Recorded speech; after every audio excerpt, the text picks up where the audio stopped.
How's it going, everybody? So welcome to my free video on the first chapter of my book. We're going to go over the 5 modes of the pentatonic, 5 penta. Remember that? So it's a 5-note scale. So we're going to be going over 5 notes that repeat in octaves. And because of the weird tuning of this instrument, it's going to give you 5 different fingering patterns that have nothing to do with each other. That's not true. They have a little bit to do with each other, and we're going to talk about a pattern that reoccurs with them. We're going to talk about emphasizing certain notes that are very important to pay attention to as far as starting points or understanding how to target chords. And we're going to find a couple different ways to connect these throughout the fretboard. So let's get started. Mode 1, I want you to pay attention to the types of shapes that end up throughout all the pentatonic modes. You have what I call a big shape, and you have what I call small shape. So the big shape is the distance called a minor third. This is 4 fret distance between each other. So it starts with the big shape on the 3rd fret, moving up to the 6th fret. So 3rd to 6th fret. And then we're going to go to 3 small shapes in a row. So the next 3 strings are going to do the small shape, the whole step shape. That's going to be from 3rd fret to 5th fret, 3rd fret, 5th fret, 3rd fret, 5th fret, and now we're going to end with the next 2 strings doing 2 big shapes. So we're going to go from the 3rd fret to the 6th fret, 3rd and 6th again. So big, small, small, small, big, big. Right? Try to memorize that. So you have your big shape, 3 smalls, 2 bigs. That's the secret to mode 1. The other thing we want to pay attention to, and I'm going to try to cover this in all the modes, is you need to know where the root is. You should know where all the notes are, but we're going to emphasize the root for this lesson. So let's start small, and then we can build big later. The first note is your root, and it's a 5-note scale, so we're going to go 1, 2, 3, 4, 5, and then the very next note is your other root. That's on your 4th string on the 5th fret. So far we have root, root. So those are 2 nice landing points already that we can land on in the middle of improvising. That's a safety net, safety zone right there. You land on that, you'll sound good every time over a G minor chord.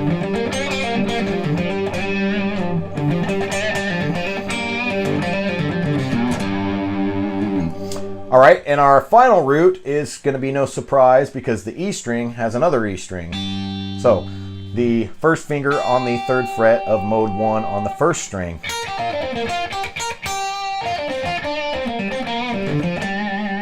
Now ideally you can target any of the chord tones. They're going to sound great. So if I'm looking at this, all of those are going to sound good, or any of the arpeggios. We're not doing any arpeggios for this, but I want you to listen to. That's the 3rd, that'll sound nice. The 5th will definitely sound nice. And you know the root's a dead giveaway. That one's always going to sound nice over a G minor chord.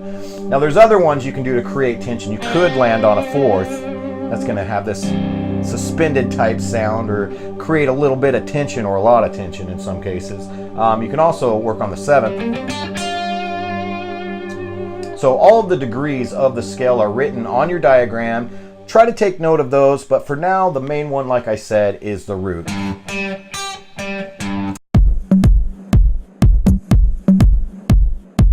Mode 2 is in no mysterious place. It starts on the 2nd note. So keep in mind, modes are just sections of scales. It's just another starting point of this same scale. But as this scale moves up the neck, the fingering changes because of the tuning of the guitar and the consequence of this pattern.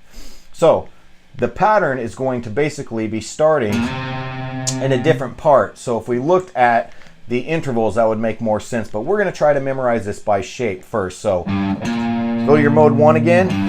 Your pinky, or you might have used your ring finger on that, your pinky is going to be the starting point of mode 2.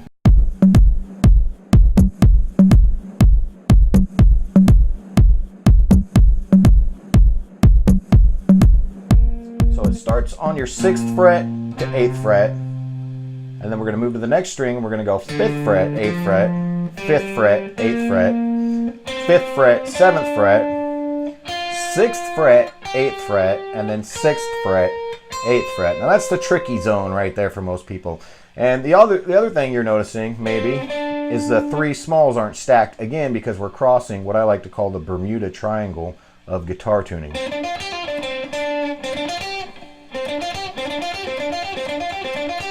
So you end up getting some awkwardness like that. So a lot of people will just maintain the same fingers and shift, and that's fine as well. Some people might argue you want to stay positionally so your fingers are more efficient. I'm not going to argue with them, but whatever works for you, as long as you're not hurting your hand and you can get good tone, that's what's most important, right? So let's go through this again. And let's talk about where our roots are located within this. So we're starting here on the 6th fret, 6, 8, 5, 8, 5. There's our root right there on the 4th string. That's the first root in this. Now we're going to move up 1, 2, 3, 4, 5. Right there on 8th fret on our 2nd string is our 2nd root. Now, if I'm starting over a G minor chord on mode 2, I'm probably not going to start here. I'm probably going to start right here in the middle of it, or have something that leads to resolve around that area, or it might sound better to your ear at first while you're learning this to stick around that. That's another important point. We're just learning these modes, so we want to let our ear fall into the same root tonality that we're already learning on all of the other modes. That way we can find some common ground between the modes to resolve on for our muscle memory in our ear. So when I'm soloing and improvising, I don't want to have to be thinking too much. I want my hands to just know. I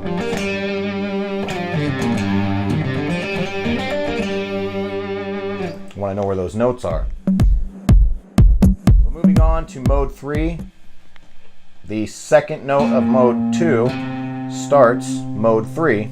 So we're going to take this, we're going to move up with our first finger, and mode 3 starts with 3 of the small shapes. So you have here on 8th and 10th, 8th and 10th, 8th and 10th. So small shape, small shape, small shape. Now we're going to go to the big shape and we're going to move back. And then remember, we're crossing the Bermuda Triangle here, so we got to move up a half step. Right? So now we're going from 8 to 11, and now we're going to go 8 to 10 again. So 10, 7, 10, 8, 10, 8, 10, 8. Again, over a G minor. Probably not going to want to sit on that note, so let's find the root in this. So right there's our G. If you look on the diagram of mode 3, that's where your red root would be. And then there's our second one right there on the 2nd string on the 8th fret.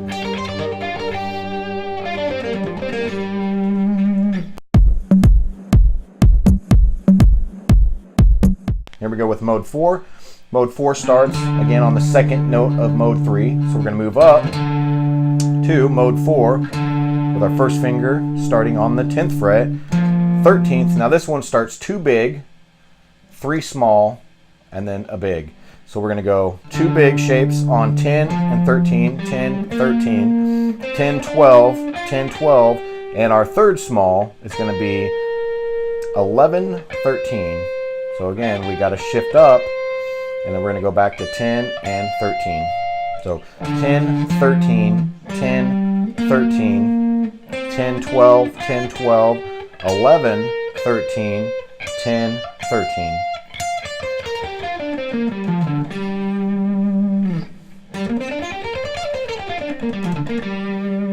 That's mode 4. So again, you're probably going to start noticing that the last of the big shapes, before it starts the small shape, is one of the places that you'll find your root, always. So if I have 2 big shapes, the bottom big shape is where the root is. Same consequence you might notice when I start with a big shape, like on mode 1, and then go to smalls, that big shape was the last of the 2. So you're always going to have a sequence of 2 big shapes, 3 small shapes, 2 big shapes, 3 small shapes. If the guitar was tuned in fourths and had an infinite amount of strings, you'd see that pattern over and over. That's really what's happening. So as you move up the neck, it's sort of like a barber pole. It kind of cascades around the neck in a sense, that it just starts in the middle of that sequence somewhere else. So mode 4 is really starting kind of like at the bottom of mode 1. If I look at that, it's the same notes, same exact notes, just different octaves. You know. So moving through that, we have our root. And our other root is here on the 12th fret of the 3rd string, which is the G string. So that might give away that that's also going to be the G in this case. But it's more important to memorize where that is within that position at this point for how we're going to apply this.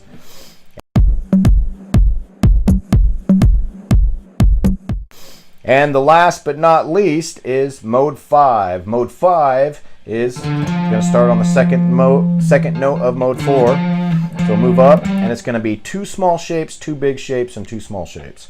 So we go 2 small shapes right here on 13, 15, 13, 15, 12, 15, 12, 15, 13, 15, 13, 15. So you see it's 2 small shapes, 2 big shapes, 2 small shapes. You need to get that down. Pay attention to those patterns. 2 small, 2 big, 2 small. Now we need to pay attention to where the root is in that. So the very second note we hit, that's the root of mode 5. Right there on the 3rd string of the 2 big. It's the bottom of the 2 big, right? Because see, it goes from big to small. Remember we talked about, it's our big shape right there.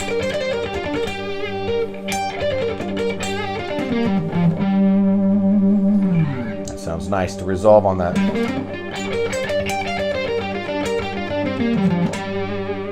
And then it starts over again. Now we're on the octave of G, so we're going to start with mode 1 again.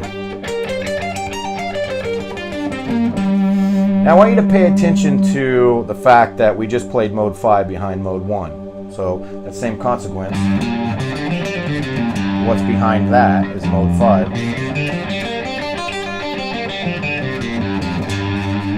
Right? So they're all connected in that way.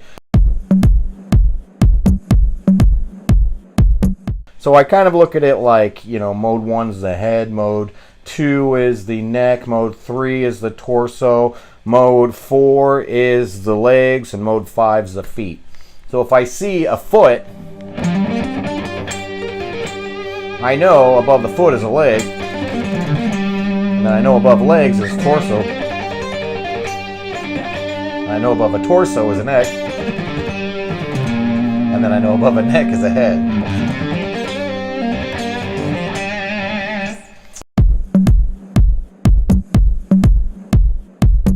So there we've covered the 5 modes, so we can go ahead and take this beyond, and we've paid attention hopefully to where the root is in each of these. That's, like I said, one of the most important things you want to get from this, and I emphasize that in the book over and over.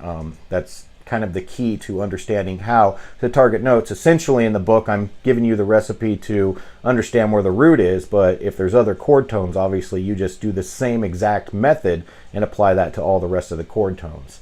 So in this case, we're just targeting the root just to understand what happens when chords move as the book progresses. But before we get into all of that, to top this lesson off, let's go ahead and take a few different ideas and what we can do when we are trying to connect these modes. So the first and obvious thing is just practice over a G minor vamp or a G minor progression, and you're just going to go through each mode.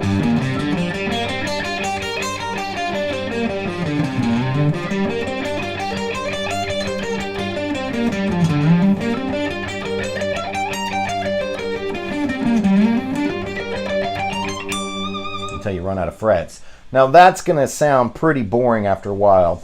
I suggest you make up musical ideas within each mode, and not just make up individual musical ideas in each mode, but go ahead and take an idea that you already learned in one mode and find that same idea in the next mode or the next few modes or all of the modes in different octaves. So let me give you an example of that. Here we go. We're going to just go. That's mode 1. Just a simple little idea. Now how can I take that and find that in mode 2? Here's that same idea in mode 2. Same idea in mode 3. Same idea in mode 4. Same idea in mode 5. Same idea in mode 1. Or, right? So I can find these same ideas throughout the neck. And this is really important. This is kind of one of the keys. So you don't get stuck having to resort to going back to one of the modes that you're comfortable with, your favorite mode. And that's generally what I see happen a lot. We start learning some new modes and then, oh, it's just so much fun to play in mode 1, so we go back to mode 1. Don't do that. You need to spend some time making up musical ideas in each of the additional modes. And if you find yourself doing that, you need to just ground yourself from mode 1 or whatever mode you're extremely comfortable with and start working on those other modes. You should be able to play all your musical ideas and more, because each mode is going to present different fingerings that are going to make different types of licks more accessible and effortless, to where you can play different things that just won't sound the same in another mode. You might have noticed that lick even changed with its tonality as I moved through those. Some of them it sounded better than others. They're the same notes, but some of them are, the tone and the way it responds is a little bit better. I may prefer some of those positions over others.